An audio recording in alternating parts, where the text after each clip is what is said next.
Before we get into this one, I just want to apologize for the background noise in this episode. The quietest place that I could find to record on this particular day is unfortunately really not that quiet, and I cannot turn off the appliances that are in here. So with that out of the way,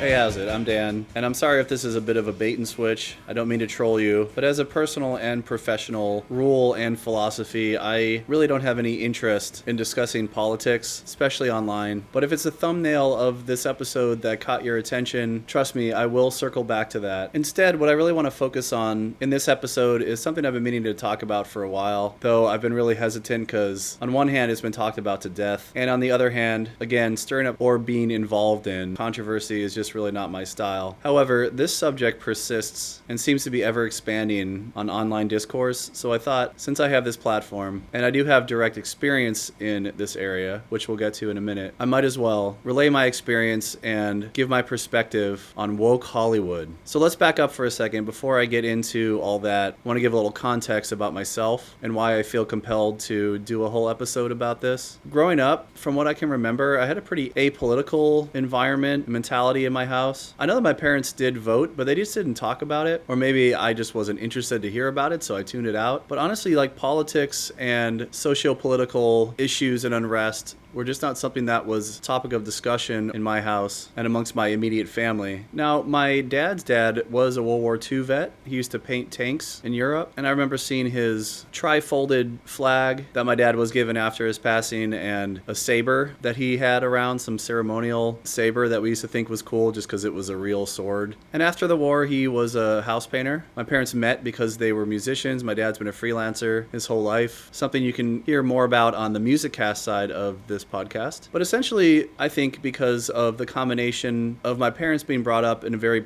blue-collar, middle America kind of households, but they themselves being boomers, that instilled them with a kind of traditional and hardworking mindset foundation. But their generation were the more individualistic boomer generation. So, they had a little bit loftier goals for their personal and professional lives than their parents before them, so they wanted to be musicians, and they were more creative types. And it was a mixture of those things that I kind of grew up with and around. But like I said, really not a lot of political conditioning or propaganda going on. My earliest memory of any kind of political unrest, so to speak, was during the Gulf War when I was in elementary school. But that was more at school. I remember talking about that, not at home. And then much later, the biggest political controversy that I can recall was more just kind of a background thing going on in my life, at least. In my late high school years, the whole hanging Chads controversy with Gore and Bush in the 2000 election. But even then, that kind of stuff was the furthest thing from my mind or interest. I just knew that it was going on, but I didn't really have an opinion about any of it, or who the next president should be, or why. I was more concerned about what kind of hair gel Chino Moreno from the Deftones used in his hair, or if they were ever going to make a sequel to The Crow City of Angels. That's where my head was at. But then, things changed pretty dramatically because only a month after moving to New York to start my first semester of college in 2001, 9/11 happened. You'll be able to hear more soon about more detailed reflections on being in New York during 9/11 on the AdventureCast side of my podcast, so I won't get into all that here. But that definitely happened at an interesting time for me, to say the least, because I was newly out on my own, trying to kind of find my place in the world and what the world meant to me and vice versa. And this global tragedy happens right at my doorstep, which definitely laid the foundation for then transferring the next year to the University of the Arts in Philadelphia to study screenwriting and film, the Iraq War starting not too long after that, and then the 2004 election between Bush and Kerry. By that time, a couple things had happened. For some reason, I just got really into politics. I started discovering and listening fervently to a lot of talk radio, watching the news, something I'd never done, reading the paper, seeing documentaries, all that kind of stuff. But also around this time, I discovered that my dad was actually a very politically minded person, and we were able to bond over that. So we consumed a lot of that political news media together, and we would discuss it and dissect it together on sort of an equal level. He really respected where I was coming from and my perspective and opinion on how I perceive things and vice versa. That whole thing was a bit of a shock to me because I just never knew that my dad cared about us so much. And I will never forget saying to him at one point, walking out of Fahrenheit 9/11 at a packed indie theater in Philly right before the election, expressing to my dad how inspiring it was that even at his age and all the elections and other political issues that he had been through in his lifetime, that he was still so involved and interested and fervent about it. So that only helped empower me and kind of fuel my fervency for it too. I got so into politics at the time, I even made an iron-on shirt with George W. Bush with devil horns photoshopped. I think that might have been my first foray into Photoshop, and I actually used to wear that around the city and to school, and I remember making it my Facebook and LiveJournal profile picture at one point. Now, it's been almost 20 years since then, and a lot has changed for me and where I'm coming from with things, and my life experiences, perspectives have evolved. But that's really not what I want to talk about here. The reason I'm even giving you this history and context about sort of where I stood on the political spectrum in the early 2000s is because that experience mixed with how old I was at the time, the area I was in, very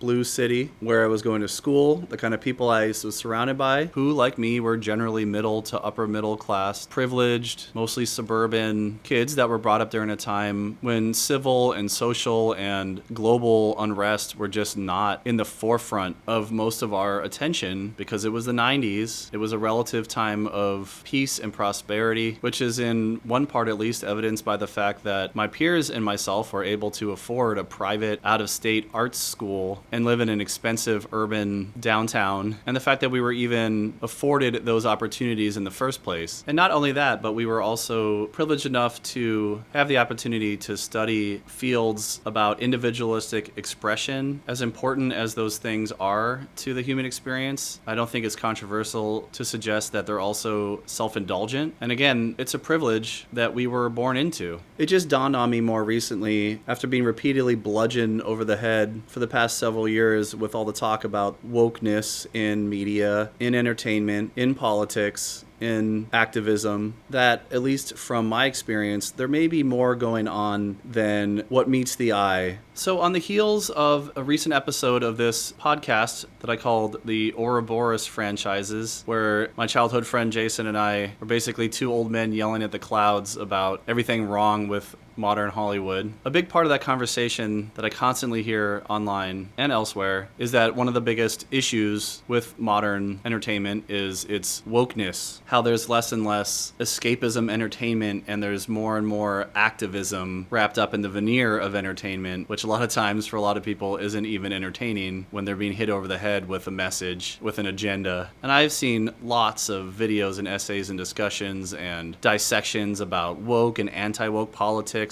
about what woke really means or doesn't mean. I am not here to define or even throw my hat in the ring about that side of it. I just want to address that this is an issue that people are discussing right now. And it's definitely something that I've noticed, that more traditional means of having a message, having thematic content in entertainment via metaphor and allegory and subtext is becoming less and less subtle, more and more apparent, and more forceful. Like a lot of times, movies and TV shows especially is what I'm focused on because of the scope of this podcast, but in general too, where stories and characters aren't written as much to explore a theme or an idea or a criticism or even satirize it. They kind of start by drawing a line in the sand and then reinforcing the point of what's good and what's bad, what's right and what's wrong, in the most unsubtle, simple, and dare I say sometimes the laziest kind of ways when it comes to telling a story. So I've really been thinking about all those things a lot lately because I just keep hearing the W word brought up over and over and over again when it comes to like, why did this franchise installment fail, or why do people hate this character that they used to love, all that kind of stuff. And the argument that I keep hearing, and I will certainly admit that it may just be the limited scope of perspectives that I'm listening to, but I'd like to think that I at least try to seek out some variants of perspectives and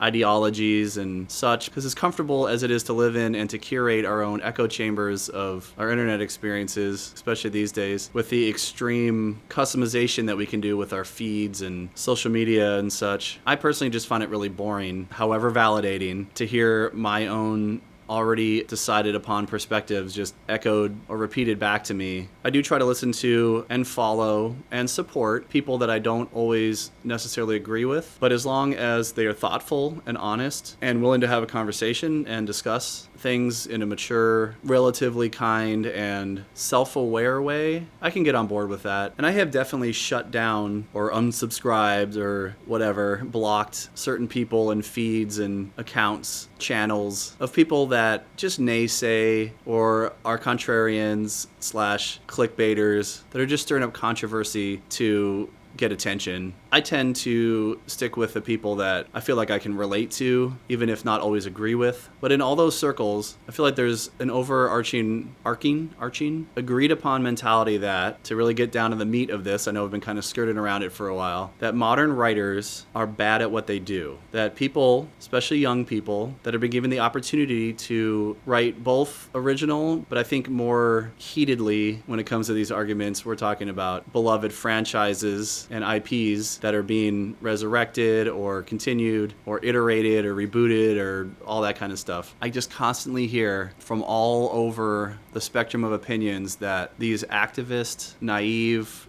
entitled, self-centered, self-indulgent, self-important, self-absorbed, narcissistic writers are incapable, not just inexperienced, but incapable of not only not telling competent stories, but even worse, understanding or caring about writing material that is in any way entertaining or escapist, that isn't permeated and saturated with activist, I'm right, you're wrong messages and themes and characters. Essentially, I just keep hearing a vilifying and demonizing of young writers' skills and intentions. And look, I have no inside information. I studied screenwriting in film, but I never worked in the industry. All I know is what I hear or what I see on the outside and what I experience when it comes to the movies and shows that I watch and people's reactions to them. So I'm not going to speculate or pretend that I know what's really going on and that I have all the answers or I have some big hot take or anything. The whole point of this episode is just to give an alternative perspective on what might be going on, why this woke issue is such an issue right now, based on my own personal experience, and using that just as a possible window into a possible explanation for this whole issue. So going back to my college years, I was at a very small art school, and I was deeply entrenched in learning about the craft of film and screenwriting, visual storytelling, and at the exact same time, my awareness of and buy-in for politics was at an all-time high for me. And looking back now, as much as I've mellowed out and leveled out about that stuff, it makes perfect sense. When I was in my late teens and early 20s, especially because of my relative privilege in life, I hadn't experienced a lot of life yet. I hadn't had a lot of hardships. I really didn't have to overcome very much except for the relative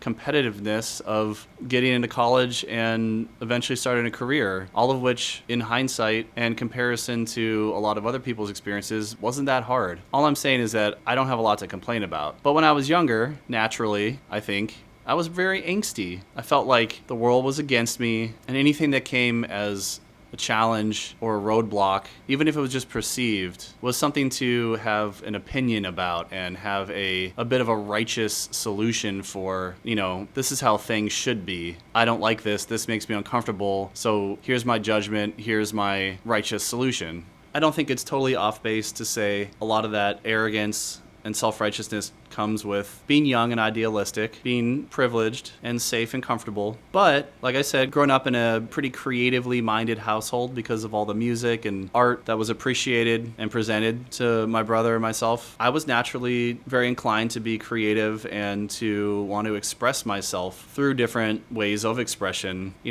like writing, fine art, storytelling, visual arts, music, of course. But here's where all this kind of comes together for me. This is the, not hot take, but just epiphany that I had about myself, because hearing all these people talk about how disgusting it is that these woke activists are hijacking and ruining our beloved franchises and stuff, I don't necessarily disagree with the fact that a lot of this material isn't good and isn't entertaining, and it's aggravating how it keeps getting taken off its original path and corrupted by ideologies and kind of activist messages that it was never intended to have, at least not so on the surface. And I don't know if I really want to get into a lot of specifics here. I know I'm being pretty vague. If you want a better idea of where I'm coming from with this stuff, I would say just go back and listen to episode 20 of this podcast. But I don't want to get into a whole discussion right now about what's happening to which franchise and go off on tangents about all that. Really, what struck me thinking about it from the perspective of the writers, not an audience member that is not enjoying their material, I try to put myself in the shoes of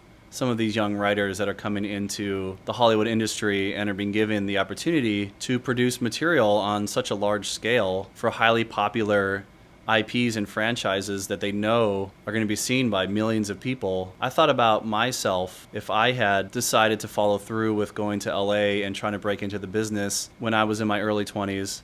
And if I had, what kind of writer would I have been? What kind of stories would I have told? And that made me realize that while I was in college and I was so caught up in all the political strife that was going on post 9/11, during the Iraq War, in Afghanistan, the 2004 election, and everything else going on. Because of my lack of experience of actual hardships to overcome, lessons learned, my writing at the time was very impersonal. I did not have a lot to say. I wanted to have things to say, and I love the craft of story, but what did I really have to express? If I were to focus more on my own experience, to tell stories with any real substantial conflict would have to be very small scale and nitpicky. And again, as a kid that, felt like ready to take on the world with his art and his stories, I didn't want to focus on small scale stuff. I wanted to attack the big stuff. So you can see on my YouTube channel, youtube.com/breathingunderwater, a trailer for my junior film. The subtext of that was about the Iraq War. Also, my senior screenplay, which I will never release.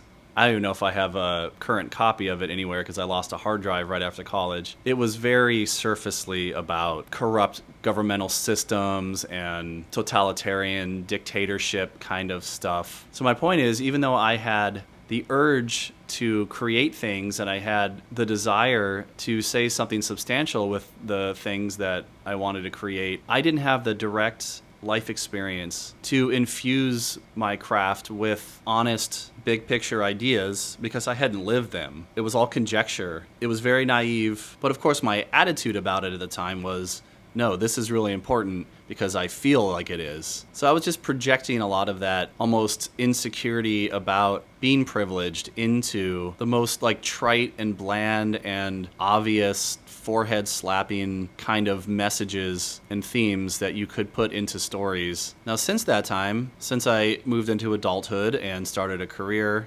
and had a family and have had more, real, honest, tangible life experiences, that has definitely shaped and evolved my writing. Not just a technical skill, but actually having something to say. And what I realized with my own writing is that you can tell the biggest scope stories, but if your characters aren't dealing with relatable conflict on any level, then it really is just, I think the word that is being thrown around a lot right now is maybe virtue signaling, if I'm using that right. Without having lived and processed and learned from the kind of lessons and messages that I was trying to convey with my stories, it was otherwise me just kind of throwing a story tantrum to get attention, essentially. And again, I could be way off base. These activist woke writers could actually be total fascists that are infiltrating Hollywood to spread their woke agendas and propaganda, blah, blah, blah, blah, blah. I don't know. I don't know what's really happening, but I do know this. If I had been given the keys to Star Wars or Lord of the Rings or Marvel or DC or Terminator or Aliens or any of the beloved IPs and franchises that I grew up adoring, most likely I would have infused my iterations of them with some pretty asinine crap. Because I knew and I know that those are beloved franchises that if I just told little small scale nitpicky conflict stories, they wouldn't meet the expectations or the scope of what they were originally intended to be. So just just like when I was in college and I was just pulling from whatever the hot button issues were at the time, like Bush and Iraq, etc. I really had nothing else to pull from at the time. And even though there is a lot going on in the world in general, always, it seems that whatever is kind of perpetuated in the media is what is ever, on the forefront of people's minds. So I'm guessing that if I was a young 20-something now going into Hollywood or, a college student, things like identity politics and activism would be my main source of conflict to pull from, just like Bush and Iraq and Afghanistan and 9/11 were when I was a kid. Just like I'm sure Vietnam was for people of that generation, or World War II was for people of that generation, and civil rights and all that kind of stuff. Now, I'm not trying to pass judgment or give any kind of agenda or anything, if that's how I'm coming across, because everybody is absolutely entitled to their own experiences and perspectives based on those experiences, and nobody can say you're right or wrong for having the experiences that you've had. That's just what your life is and who you are. What I'm really reacting to is the venom and vitriol that's thrown at these writers. I understand completely that people are very emotionally tied to the things, especially things they grew up with, things that they love, and they hate to see them altered or messed with, or in some cases mocked or sullied or soiled by another iteration of that thing, being anywhere from subpar to being insultingly bad, or sometimes even worse, just extremely bland. But I just think it is also equally kind of immature and naive and simplistic to just say that these writers are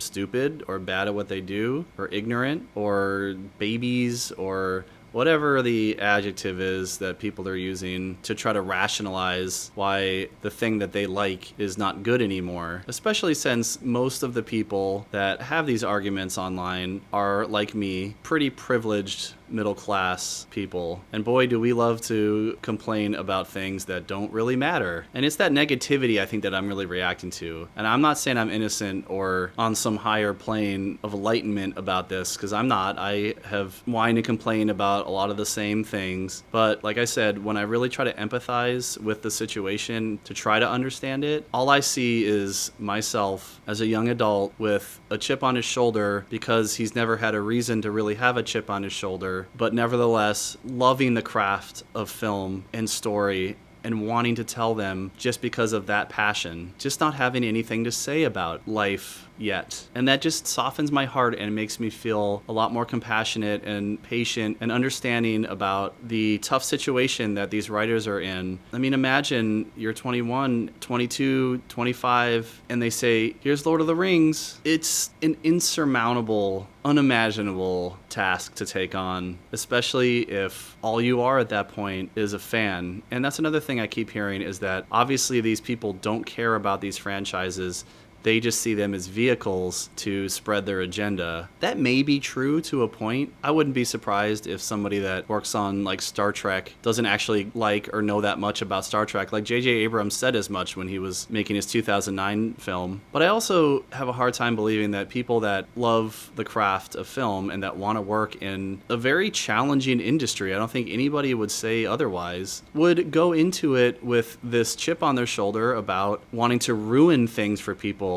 As self-indulgent and self-congratulatory and absorbed that a lot of creative types can be, and that's not an accusation because I know I'm that way sometimes, but I just have a really hard time seeing people go into something like this and taking all the time and energy to just be mean and just ruin things for people because they don't care or they actively hate it. Now, I'm not saying that all of this excuses content that isn't good or entertaining or fun or enjoyable or relatable. Poor writing, lazy writing. I hate to use the word bad because bad is very subjective, but not telling very good stories. Putting yourself out there and doing this work does leave yourself vulnerable to criticism, and I don't think it's unfair to criticize the material, but to accuse the writers of all these heinous things, I think is unfair, unwarranted, and without merit if you really think about it. At this point, I've been an educator for almost 20 years, and I hear way too much from students that they're not good at things. And what I've realized over time, and what I say to them directly, is it's not about being good or bad at something. It's about being experienced One of my favorite movies of all time, regardless of how I feel about his more modern content, is Kevin Smith's Chasing Amy. And it's a story that I first experienced as a teenager, and it had a certain kind of connotation to me at that time. As I've gotten older, it's evolved with me, and that's my favorite kind of art you can experience at one point in your life, and it speaks to you and resonates for certain reasons. As you get older and maybe those reasons change, or you see fault or naivety or whatever in why you related to something at some point, but then you can find other reasons to relate to it, or more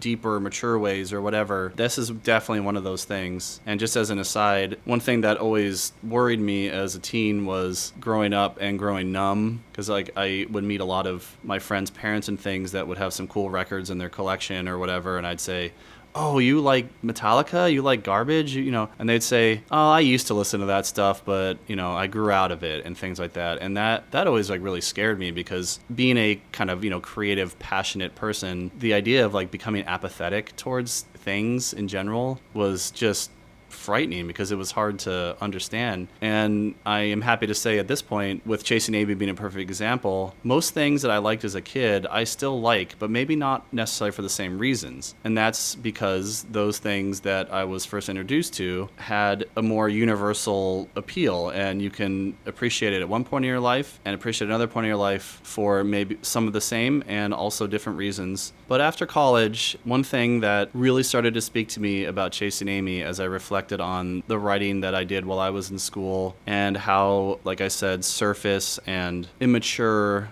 a lot of it was, not in a immature comedy sense or something, but in very simplistic and naive ways of looking at issues in the world and at characters. Chasing Amy had that whole arc about Ben Affleck's character Holden. I've just felt like I can relate to that character more and more as I've gotten older, because he too was a very privileged but passionate individual, and he wanted to make art and he wanted to tell stories. He just didn't have anything to say until he lives through real life experience, and that gave his stories something real to say. So I say, instead of writing off these supposedly woke Hollywood writers in one fell swoop, let's give them a chance to develop their skills and live some life. And who knows, maybe they'll come back and revisit some of their material, some of their franchises that they supposedly ruined, and actually have something to say.